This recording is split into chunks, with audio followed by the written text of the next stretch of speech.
Hai, good day guys, kembali lagi di Kentang Tech Channel dan kali ini saya akan nunjukin ke kalian gimana bisa sebuah Windows 11 original terinstal ke dalam PC atau laptop dalam keadaan clean, ringan, serta responsif seperti ini.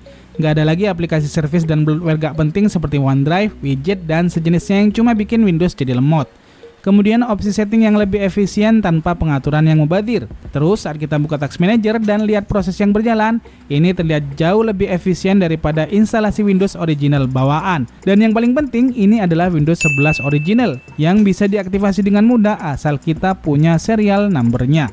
So, penasaran dengan caranya? Yuk gaskan tontonin videonya. Nah, beberapa waktu lalu Microsoft sudah mengumumkan bahwa Windows 10 yang menurut saya adalah OS Windows terbaik setelah Windows 7 gak akan lagi mendapatkan service update ke depannya, atau dengan kata lain Windows 10 dimatikan layanannya oleh Microsoft. Hal ini tentunya adalah pemaksaan halus dari Microsoft untuk membuat kita pengguna Windows agar mau beralih ke Windows 11 sebagai satu-satunya Windows yang terus akan mendapatkan layanan update security dan service di tahun-tahun yang akan datang. Nah, masalahnya Windows 11 sendiri hingga saat ini boleh dibilang masih nggak bersahabat dengan PC-PC atau laptop dengan spesifikasi menengah ke bawah. Apalagi beberapa aplikasi bawaan serta bloatware yang disertakan Windows 11 original memang mubazir, bahkan hampir nggak diperlukan untuk pengguna Windows kelas menengah ke bawah. Alternatif lain agar bisa mendapatkan Windows 11 versi ringan adalah dengan menggunakan Windows 11 oprekan seperti Review OS, Windows 11 Go Spectre, dan lain sebagainya.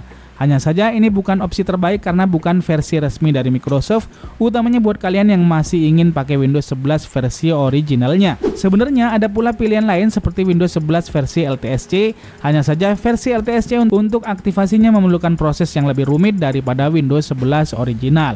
Tapi kita ada kabar baik bahwasanya Windows 11 hingga saat ini itu mengizinkan penggunanya untuk memodifikasi atau memasukkan script pada ISO Windows yang kita punya dengan format transfer file atau XML file. Transfer file ini adalah konfigurasi berbasis format XML yang digunakan untuk mengotomatisasi proses install OS Windows. File ini memungkinkan kita melakukan kustomisasi pada proses instalasinya. Nah, peluang inilah yang akan kita manfaatin. Di sini ada sebuah website yang bisa membantu kita mengenerate XML file. Website ini memberikan beberapa opsi pilihan agar fitur-fitur apa serta service apa yang nggak mau kita pakai dalam instalasi Windows itu bisa kita buang atau singkirkan. Tapi di sisi lain buat kita yang awam, memilih konfigurasi ini bukanlah hal yang mudah. Banyak pilihan yang kita nggak paham mana yang perlu kita matikan dan mana yang tetap kita butuhkan. Untungnya ada pengguna GitHub yang udah membuatkan konfigurasi XML file terbaik yang bisa kita gunakan langsung dengan mudah. Di sini saya akan memberikan tutorialnya dengan mudah dan serinci mungkin. Nah, sebelum mendownload XML file dari GitHub, kita perlu mendownload Windows 11 original terlebih dahulu. Caranya kita masuk ke halaman resmi Microsoft. Di sini kita akan mendownload Windows 11 2024 versi 24H2. Kita pilih Create Windows 11 Installation Media, kemudian Download Now. Setelah proses download selesai, kita bisa open, kemudian Yes. Maka nanti akan muncul latar muka Windows 11 Installation Media seperti ini. Bila muncul seperti ini, kita klik Next, kemudian pilih ISO Files. Kemudian Next, dan pilih tempat di mana kita meletakkan hasil download ISO Windows-nya. Di sini saya taruh di desktop biar lebih mudah. Kemudian Save, maka proses download akan berjalan hingga selesai. Bila proses download selesai, maka klik Finish, dan di sini kita sudah mendapatkan sebuah ISO file Windows 11 originalnya. Sekarang kita kembali ke Unattended Winstall-nya. Di halaman GitHub-nya kita bisa melihat beberapa informasi tentang konfigurasi ini. Kita bisa klik latest version seperti ini, kemudian scroll ke bawah, klik di auto unattended.xml untuk mendownload, klik save, kemudian filenya saya taruh di desktop biar lebih mudah mengaksesnya. Bila udah, nanti XML filenya akan ada di desktop seperti ini. Nah, untuk memasukkan XML file ini ada dua cara. Pertama, kita bisa pakai Rufus. Kalian perlu mendownload Rufus dulu, kemudian buka aplikasinya seperti ini. Kemudian pilih select dan pilih ISO file Windows 11 yang udah kita download tadi, kemudian klik open. Jangan lupa masukin dulu flash disk ke PC atau laptop kita. Maka nanti Rufus akan men-scanning otomatis, dan bila sudah begini kita bisa sesuaikan partition scheme-nya. Untuk partition scheme-nya kita sesuaikan dengan mode instalasi yang biasa kita pakai. Di sini saya pakai MBR, kemudian klik start. Nah, bila muncul notifikasi Windows User Experience seperti ini, pastikan semua centangnya kita matikan. Karena bila nggak dimatikan, Rufus akan membuat konfigurasi XML sendiri yang nggak sama dengan unattended install-nya. Kalau udah, klik OK, kemudian OK lagi, dan biarkan prosesnya hingga selesai. Bila sudah selesai, kita bisa close Rufusnya, kemudian buka file Explore, dan buka drive flash disk bootable yang udah kita buat tadi. Kemudian kita tinggal copy aja XML file di desktop ke dalam flash disk bootable-nya seperti ini. Sampai di sini flash disk udah siap digunakan untuk menginstal Windows-nya. Kemudian cara kedua, buat kalian yang nggak suka pakai Rufus, kalian bisa pakai Ventoy. Tentunya kalian perlu nyiapin dulu flash disk Ventoy-nya. Untuk tutorial membuat flash disk Ventoy udah pernah saya buatin secara lengkap tutorialnya. Kalian bisa lihat di deskripsi video ini linknya. Nah, bila flash disk Ventoy udah kita siapin, sekarang kita perlu mendownload Anyburn dulu. Kita bisa langsung ketikkan di Google Anyburn dan buka websitenya. Kita pilih download. Kemudian bila download selesai, kita bisa langsung open dan install aplikasinya. Kemudian finish. Pada antarmuka awal Anyburn-nya kita pilih Edit Image File. Kemudian select an image files dan pilih ISO Windows 11 yang udah kita siapin tadi. Kemudian klik open, kemudian next, dan di sini kita klik add. Lantas kita pilih XML file yang tadi udah kita siapin di desktop. Kemudian add, kemudian next, kemudian kita bisa memberi nama baru pada ISO files-nya. Dan bila sudah, kita klik create, maka tunggu saja prosesnya hingga selesai. Bila proses selesai, kita bisa exit, dan di desktop kita udah punya ISO file Windows 11 yang di dalamnya sudah tertanam XML file yang udah kita masukin tadi. Bila udah begini, kita tinggal copy aja file ISO Windows 11 yang udah kita modifikasi ke dalam flash disk Ventoy-nya. Dan bila sudah tercopy seperti ini, kita bisa pakai flash disk bootable-nya untuk menginstal Windows di PC atau laptop kita. Nah, bila bootable Windows sudah kita siapin, baik itu menggunakan Rufus atau menggunakan Ventoy, kita bisa langsung install ulang aja Windows 11-nya ke PC atau laptop kita.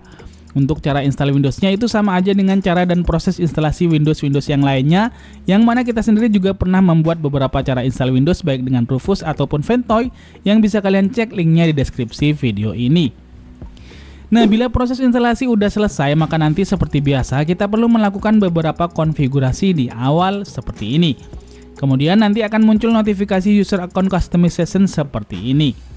Pada pilihan pertama kita bisa pilih untuk mengenable Windows Defender, atau sebaliknya kita lebih suka mendisable-nya saja. Secara default scriptnya mengatur Windows Defender-nya disable. Kita bisa klik enable Defender bila mau menyalakan Defender-nya. Kemudian pada pilihan kedua adalah opsi user account control-nya. Secara default script mematikan atau mendisable user account control-nya. Kalian bisa biarkan bila mau mendisable atau klik enable UAC untuk mengaktifkannya. Nah, bila udah klik restart to apply change, kemudian yes, maka Windows akan merestart terlebih dahulu. Dan seperti inilah tampilan Windows 11-nya. Semua terlihat bersih dan clean seperti ini. Bila kita klik start menu dan cek aplikasinya, di sana hanya ada beberapa aplikasi dasar seperti Microsoft Edge, Setting, Windows Backup, dan Security. Ini karena tadi Windows Defender-nya kita aktifin. Bila kita nggak aktifin, maka akan lebih sedikit lagi opsi yang ada di aplikasi bawaannya. Sekarang kita coba buka Task Manager, kemudian kita lihat CPU usage-nya itu hanya di kisaran 3% saja dari 4 core bawaannya. Lantas RAM yang terpakai itu ada di 2,9 GB. Ini karena kita mengaktifkan atau mengenable security Windows Defender-nya. Kalau opsi itu kita matikan, dia akan berjalan di kisaran 2,5 GB aja. Kemudian di sini ada shortcut UW Script Install Software yang akan membantu kita menambahkan aplikasi lain atau setting lain yang mungkin masih kita rasa perlu. Kita klik 2 kali untuk menjalankannya, maka nanti akan muncul tampilan seperti ini. Ada pilihan software dan apps, kemudian privacy and security, kemudian ada Windows Update, lantas ada Optimize Registry, dan ada Task and Setting. Untuk memilih opsinya, kita bisa tekan angkanya, kemudian enter. Nah, pada software and apps, kita bisa pilih install software atau remove bloatware apps. Jadi kalau kalian masih ingin mengurangi lagi apps bawaannya lebih banyak, kalian bisa pilih opsi kedua. Di opsi install software, pada pilihan pertama adalah Microsoft Store. Jadi buat kita yang masih butuh sama Microsoft Store, kita bisa pilih angka 1 untuk menginstalnya. Kemudian di opsi kedua ada browser menu, dan di opsi ketiga ada Unigate UI atau Software Manager. Kembali ke menu utama, sekarang kita pilih yang Privacy and Security. Pada opsi ini ada cek Windows Defender status, kemudian cek User Account status, dan ada Apply Recommended Privacy Setting, dan ada Apply Windows Default Privacy Setting, dan kita bisa pilih sesuai dengan yang kita butuhkan. Kembali lagi ke menu utama, kita lihat yang Windows Update. Di sini kita bisa pilih Set Recommended Update Setting atau Set Default Update Setting. Saya sendiri memilih yang recommended update setting, kita tekan 1, kemudian enter. Lantas di menu Optimize Registry ada opsi Set Recommended Registry Setting dan Set Default Registry Setting. Pada pilihan ini lagi-lagi saya lebih suka menggunakan yang recommended setting. Lantas pada menu Windows Service ada Schedule Task, ada beberapa opsi seperti Minimal Service, Default Service, Disable Schedule Task, dan ada Enable Schedule Task. Terakhir ada Power Setting.